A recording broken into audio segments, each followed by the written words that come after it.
Hello friends, passion इस cricket show में as always आप सबका स्वागत है। और 2 नवंबर 2025 ये दिन इस बात के लिए हमेशा याद रखा जाएगा कि women's cricket in India changed forever. यार कल ना बहुत बड़ा बूस्ट मिल गया वुमेन्स क्रिकेट को और मुझे पता था कि ऐसा ही होगा। एंड आई हैड इंट्यूशन कि कल भारत जीतेगा और भारत जीता।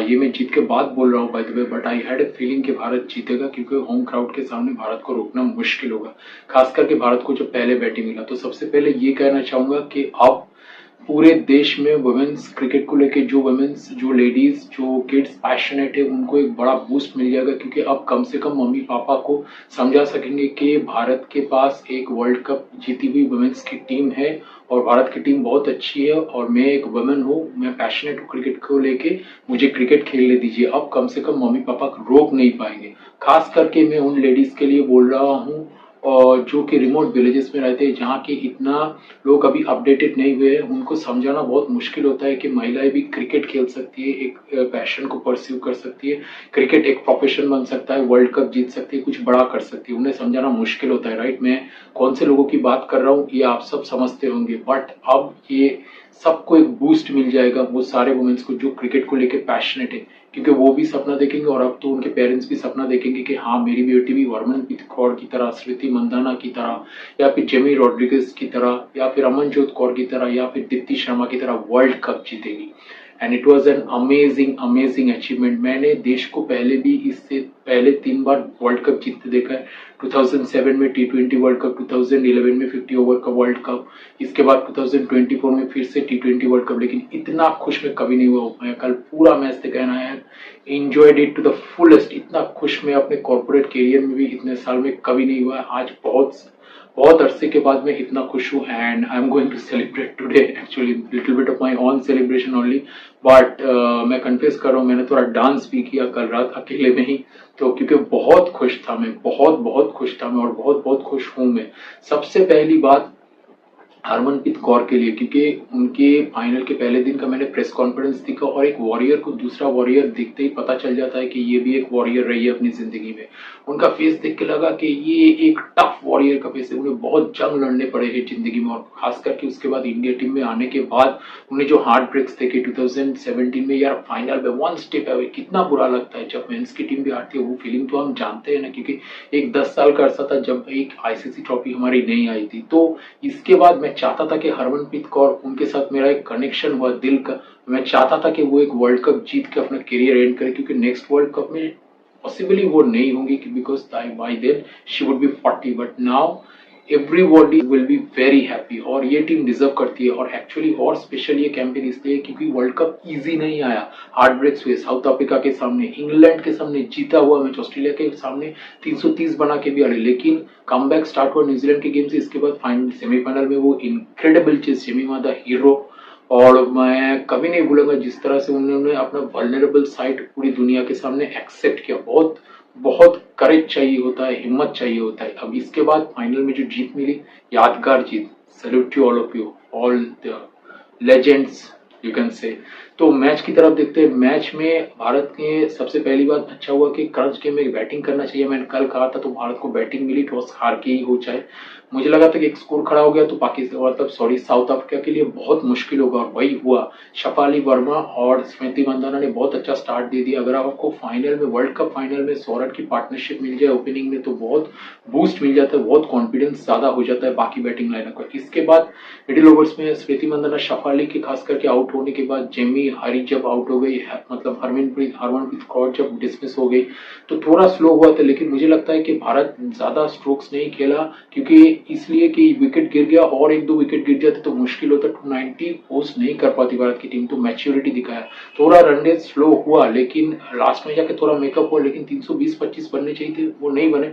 लेकिन ये भी हो सकता था कि 320-25 के चक्कर में हम 260 या फिर 250 के अंदर ऑल आउट हो जाते, या फिर 120 के अंदर ऑल आउट हो जाते क्योंकि 2 विकेट गिर गए थे। दीप्ति शर्मा की बात, सबसे पहले उन्होंने एग्रेसिव थोड़ा बैटिंग स्टार्ट किया जब हरमनप्रीत कौर उनके साथ थी, लेकिन इसके बाद जब उन्होंने देखा कि अब वो सीनियर पार्टनर है और हरमनप्रीत कौर आउट हो चुकी है, तो उन्होंने अपना रोल कैसे खूबसूरती से शिफ्ट किया। 1-2 शॉट्स लगाने के बाद वो आराम से खेलने लगे और इन्होंने एंड तक इनिंग्स को एंकर करके रखा। So hats off to Deepti Sharma.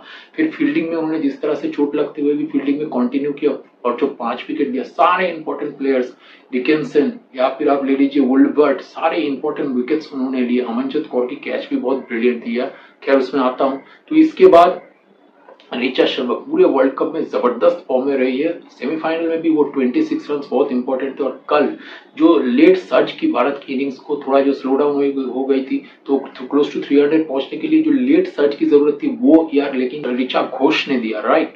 तो उन्होंने जो 34 रन बनाए, वो थोड़ा लकी होती तो और 20-25 रन वो बना सकती थी, बट ओके जितना हुआ काफी था। वो जो 34 रन बनाए बहुत इंपॉर्टेंट थी, इसलिए जब वो आउट होकर वापस जा रही थी तो हरमनप्रीत कौर और स्मृति मंदाना ने उनको उनके बैक को पैट किया because they understood how important that innings is going to be. और 299 अंडर लाइट्स होम क्राउड का जो सपोर्ट, भारत को रोकना मुश्किल था। 50 रन ओपनिंग में बने लेकिन इतनी फ्री फ्लोइंग नहीं थी, रन आउट हुई, ब्रिलियंट फील्डिंग की भारत ने, 1-2 कैचेस ड्रॉप हुए एंड में, लेकिन कुछ ब्रिलियंट कैचेस पकड़े भी गए। सबसे पहला रन आउट अमनजोत कौर का, ब्रिलियंट रन आउट, वो इससे मतलब साउथ अफ्रीका का विकेट गिरने का सिलसिला स्टार्ट हुआ। इसके बाद 2 विकेट गिरे, 3-4 विकेट गिरे, छोटे छोटे 1-2 पार्टनरशिप हुए।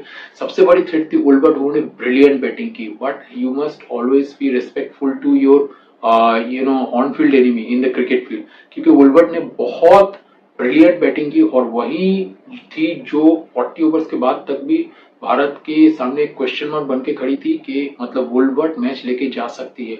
जब वुलवर्ट की विकेट मिली तभी जाके मैं श्योर हुआ, क्योंकि इसके बाद मुझे लग रहा था कि नेडिन डिक्लार्क है, लेकिन डिक्लार्क के लिए that's a bit too much for her to achieve, right. अकेला करना उनके लिए मुश्किल होगा यार। ग्रुप मैच का प्रेशर अलग होता है, लेकिन वर्ल्ड कप फाइनल का प्रेशर जहाँ पे एवरीथिंग इज एट स्टेक, उसका प्रेशर डिफरेंट होता है। तो विकेट्स राइट टाइम पे आए और ब्रिलियंट फील्डिंग में भारत ने फील्डिंग्स पे काफी रन बचाए। बाय द वे और साउथ अफ्रीका ने भी अच्छी फील्डिंग, उन्होंने भी कम से कम 20 रन फील्डिंग में बचाए, नहीं तो भारत इजीली 300 प्लस पोस्ट कर देता। खैर जो था काफी था। अब जब सेकेंड हाफ था तब मुझे वही कपिल देव की 1983 वाली बात याद आई कि हमने पोस्ट कर लिया, रन बना लिए, उनको बनाने हैं, तो विकेट्स गिरे।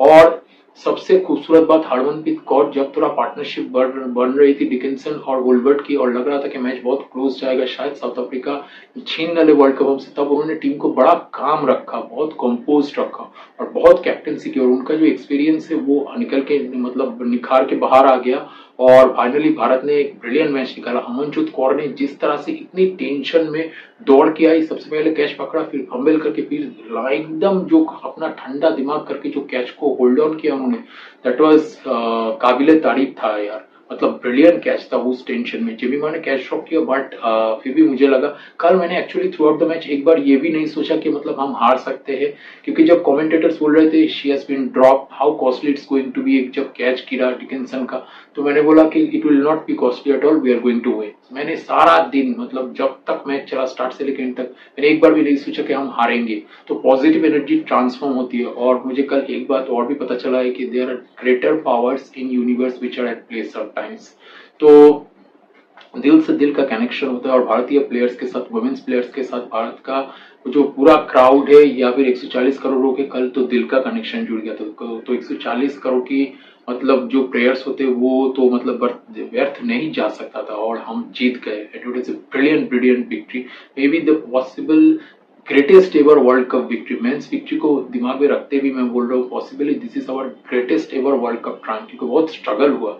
सोच तो ये लिया गया था कि हम क्वालिफाई नहीं करेंगे, इसके बाद सेमीफाइनल और फाइनल में 2 ब्रिलियंट गेम हमने खेला और राइट टाइम में पीक किया। और इस बात बहुत सेलिब्रेशन का माहौल सबके घर में, सब प्लेयर्स के घर में, सब प्लेयर्स को यही कहना चाहता हूँ, I am proud of you, I am proud of you, I am proud of you. It was a brilliant game, catches, fieldings, batting, Shafali Verma वो तो टीम में ही नहीं थी, सेमीफाइनल में आई और फाइनल में क्रंच मोमेंट पे यार बैटिंग, वो फिर भी बैट्समैन, उन्होंने 81 ब्रिलियंट रन किए, लेकिन बॉलिंग में जो वो 2 विकेट उन्होंने लिए, that was very crucial. I think Harmanpreet Kaur और कोच अमर मजूमदार ने उनसे कहा था कि हम बॉलिंग करवा सकते हैं, तो उन्होंने कहा था कि मैं 10 ओवर भी बॉलिंग कर सकती हूँ अगर टीम को जरूरत हो तो। So that's what you call team spirit, और मतलब a burning heart burning hearts desire की, कि इतना कीन थी वो परफॉर्म करने के लिए. सो all the best for the future. और मैं यही चाहूंगा कि वुमेन्स टीम इन फ्यूचर और ज्यादा टेस्ट क्रिकेट खेले इंग्लैंड, ऑस्ट्रेलिया और न्यूजीलैंड जैसी टीम्स के साथ. और हमारा टेस्ट क्रिकेट का भी एक बहुत अच्छा टीम हो, जो कि ये टीम जरूर बनेगी मेरे ख्याल में. दीप्ति शर्मा ने ब्रिलियंट बैटिंग किया, ब्रिलियंट बॉलिंग किया और एकदम क्रंच मोमेंट में अपना बेस्ट गेम उन्होंने खेला. थोड़ा बहुत क्रिटिसिज्म हुआ था इंग्लैंड के खिलाफ, जो खराब शॉट खेल के, मतलब खराब शॉट तो कोई इंटेंशनली नहीं खेलता, लेकिन वो जो शॉट खेल के वो आउट हो गई थी. लेकिन कल उन्होंने सब कुछ मेकअप कर दिया और जिस तरह से इनिंग्स को एंकर किया, अपना मतलब जो अटैकिंग रोल से अपने आप को ढाल के स्लो एंकर रोल पे चली गई और टीम के स्कोर को 290 प्लस तक पहुंचे. उसके लिए मतलब उनकी जो कंट्रीब्यूशन है बहुत ही काबिल तारीफ है, नहीं तो मुश्किल हो सकता था. और सब ने कंट्रीब्यूट किया. ब्रिलियंट ग्राउंड फील्डिंग देखने को मिली. रेणुका सिंह ने बहुत अच्छी बॉलिंग की, हालांकि विकेट्स नहीं मिले. प्रतिका को देख के मुझे बहुत अच्छा लगा क्योंकि उन्होंने भी कंट्रीब्यूट किया है और वही फाइनल खेलती अगर वो फिट रहती थी. लेकिन वो टीम के साथ आई, जुड़ी और उन्होंने सेलिब्रेट किया and I am very happy for her also. So all the best India women's, you have lifted the whole nation yesterday and I am very happy, proud. Please celebrate. Congratulations. Do like and subscribe and keep watching Passion is Cricket for more passionate videos like this one. Thank you. Live like king size and always help others and live a great life. Bye.